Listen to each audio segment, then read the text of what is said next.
quelle que soit la manière par laquelle ils sont montés sur le trône, les rois ont de tout temps cherché à associer une volonté divine à leur ascension. C'était déjà le cas chez les Égyptiens, les Grecs ou les Romains.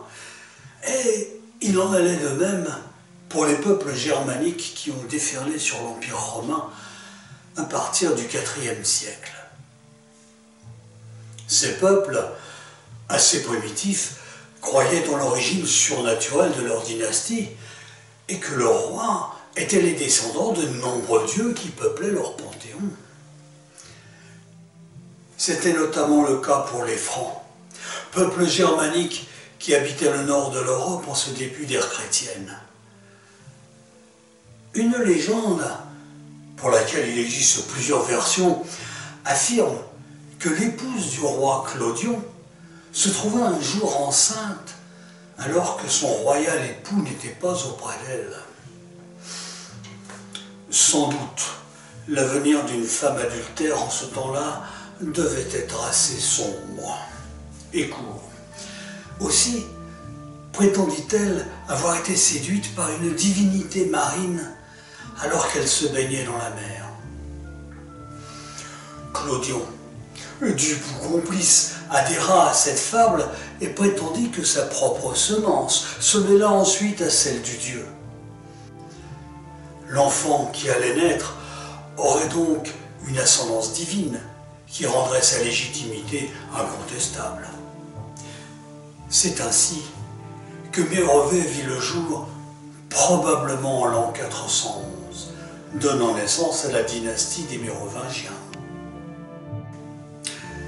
Je viens de dire probablement en l'an 411, mais je vais ouvrir une petite parenthèse concernant les problèmes de datation.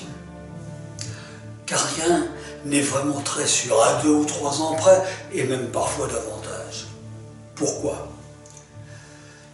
C'est que la Gaule, depuis qu'elle était romanisée, s'était progressivement dotée d'une administration qui enregistrait les documents en se référant au calendrier julien, dont le point de départ était la fondation de Rome en moins 753. Mais l'effondrement de l'Empire et la domination progressive des peuples barbares qui ignoraient largement l'écriture plongea peu à peu le pays dans un certain obscurantisme.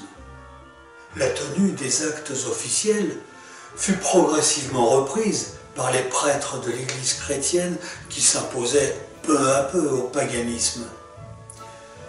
Mais ces religieux utilisaient eux aussi le calendrier julien, car l'idée de compter les années à partir de la naissance de Jésus n'est apparue que plus tard, à la demande du pape Jean Ier. Il ne se répandit qu'encore plus tard dans toute l'Europe. À supposer donc que nous retrouvions aujourd'hui un acte de naissance de Mérovée.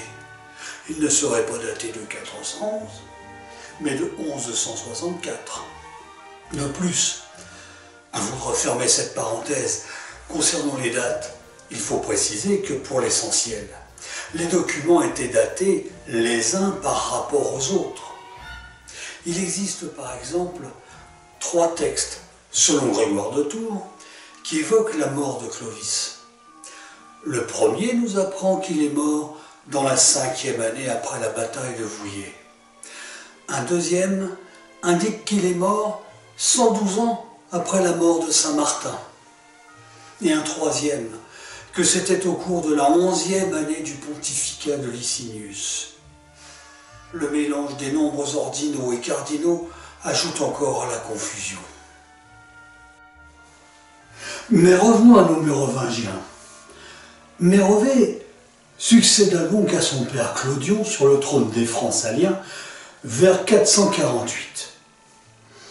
Nous savons que ces Francs, tous d'origine germanique, parlaient des langues assez voisines, le francique.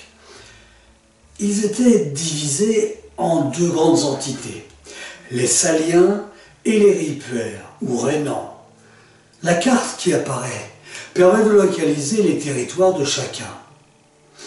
Ils avaient pour voisins les Thuringiens au nord, les Alamans à l'est et les Burgondes au sud.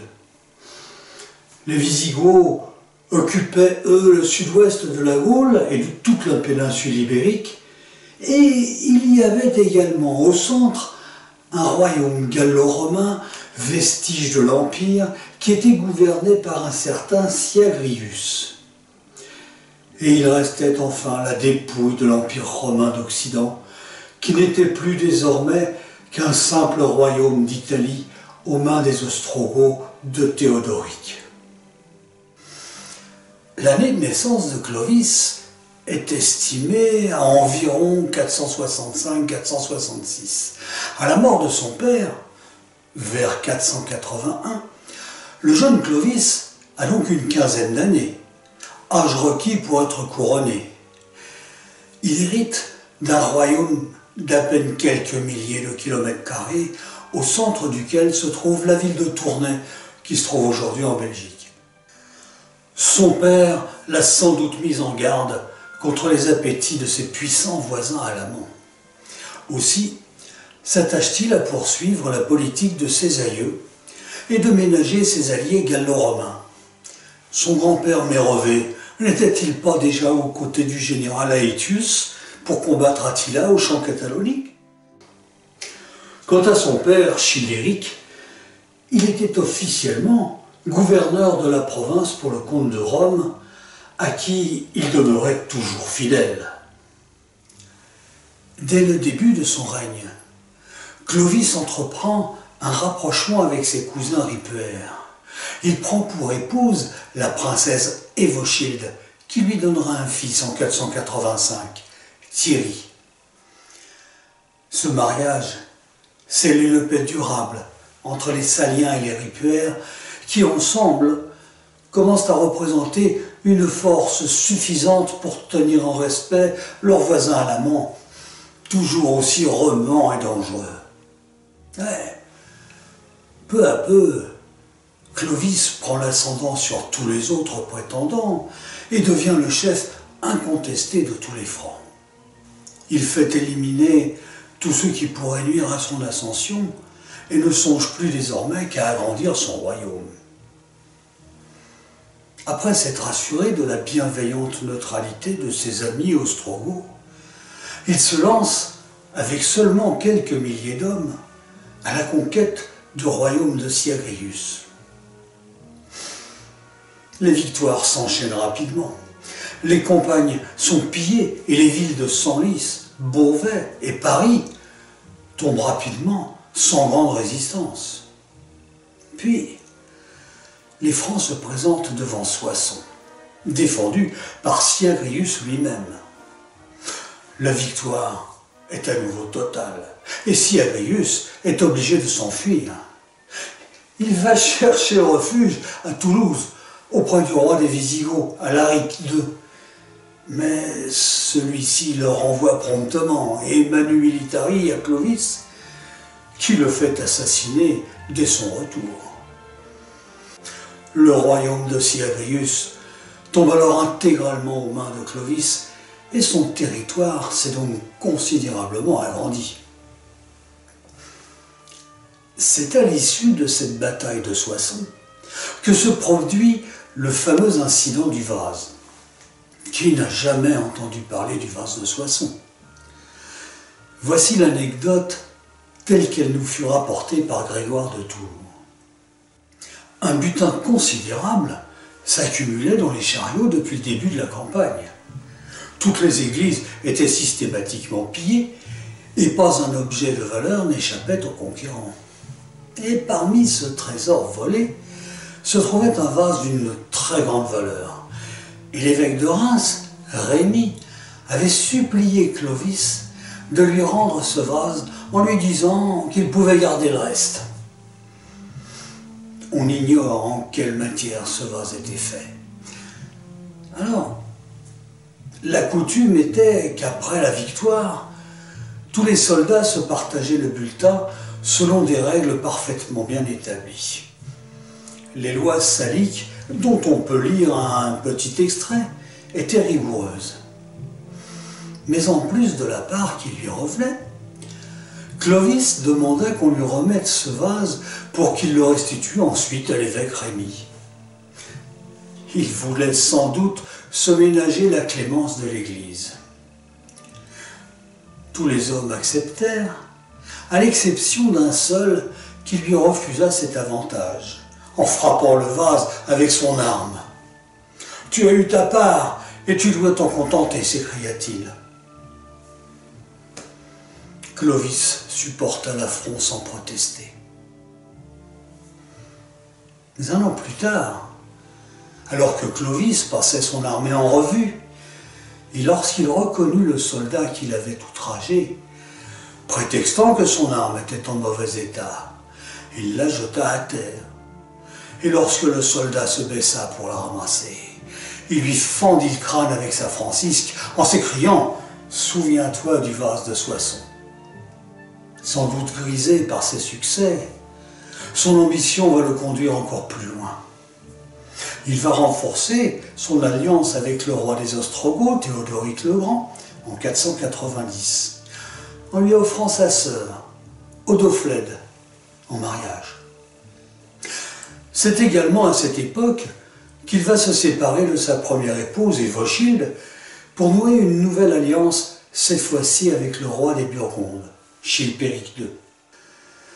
Il épouse sa fille, Clotilde, de confession chrétienne nicéenne, ce qui, nous le verrons, aura des conséquences considérables, car elle n'aura de cesse que de convertir son époux à sa religion.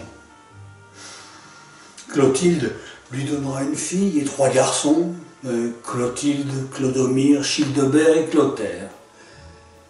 Un an plus tard, il fait main basse sur la Thuringe. Il fait assassiner son roi et toute sa descendance, sorte que son autorité ne puisse être contestée dans ce nouveau royaume. Il ne reste plus que les Alamans qui semblent vouloir lui résister. Or, ces derniers tentent en 496 de s'emparer de la ville de Cologne, la capitale des Francs ripuaires, ses alliés de la première heure. Ils commencent à envahir le royaume de Sigebert, qui appelle immédiatement Clovis à son secours. Mais son armée est déjà à l'agonie lorsque les Saliens arrivent à leur secours. Les adversaires se font alors face à Tolbiac, près de Cologne. L'armée de Clovis se trouve tout d'abord en grande difficulté. Les Francs sont beaucoup moins nombreux que les Alamans. Et après quelques heures de combat, Clovis sent pour la première fois la victoire lui échapper. Il se tourne vers le panthéon de tous les dieux païens, mais ceux-ci semblent vouloir l'abandonner. La déroute lui est promise lorsque, au bord du désespoir, il s'agenouille et fait un serment. Un serment qu'il adresse au dieu de sa femme, Clotilde. « Si tu m'accordes la victoire, dit-il, je fais le serment de me convertir à ta religion et d'y conduire avec moi toute mon armée. » Et le miracle se produit. Guibulde, le roi des Alamans, est soudain tué d'un coup de francisque, ce qui provoque la panique dans leur camp. C'est la débandade.